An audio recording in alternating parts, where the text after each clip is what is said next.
কিনা নিতা আম্বানি। আর নিতা আম্বানির এই ড্রেসের ব্র্যান্ডের নাম হলো অস্কার ডে লা রেন্টা। ভাবতেও কত ভালো লাগছে এই ড্রেসটা আজকে বানিয়ে আমি কি হয়ে যাব জানো, অস্কার ডে লা রেন্টার রেপ্লিকা ডিজাইনার।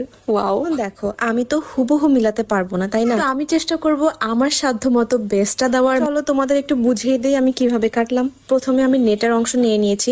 তোমরা যদি এই ড্রেসটা দেখো, এই ড্রেসটার উপর অংশ কিন্তু নেটের উপরে কারচুপি করা। এখন শোনো, আমি কিন্তু এগুলাই ট্রেন্ড আপ না, তো আমি আমার বুদ্ধি খাটিয়ে যেভাবে পারি আমি তোমাদেরকে দেখাবো। আমি সাদা নেট নিয়েছি, তার উপরে আর্ট করে নিয়েছি ওই অস্কার ডে লা রেন্টার ডিজাইন মতো।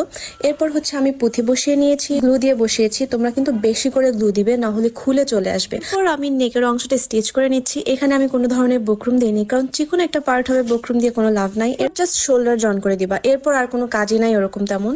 নিচের পার্টটা সাইজ মতো কেটে নিচ থেকে সেলাই করে দিবা। এরপর স্লিভের অংশটা ফাঁকা রেখে বাকিটা তুমি স্টিচ করে দিবা। দ্যাটস ইট, আর কোনো কাজই নাই, একদম ইজি। আর দেখো হয়ে গেছে আমার সেই অস্কার ডে লা রেন্টার রেপ্লিকা ড্রেস। তোমরাই বলো নিতা আম্বানি ড্রেসের সাথে আমার ড্রেসের একটুও কি মিল হয়েছে? একটু ডিফারেন্ট হয়েছে। সেটা কি জানো, নেটের নিচে আমি হোয়াইট কালারের টি শার্ট পরেছি, বাট এটা যদি স্কিন কালারের হতো দেন দেখতা অনেকটাই মিল হয়ে গিয়েছে।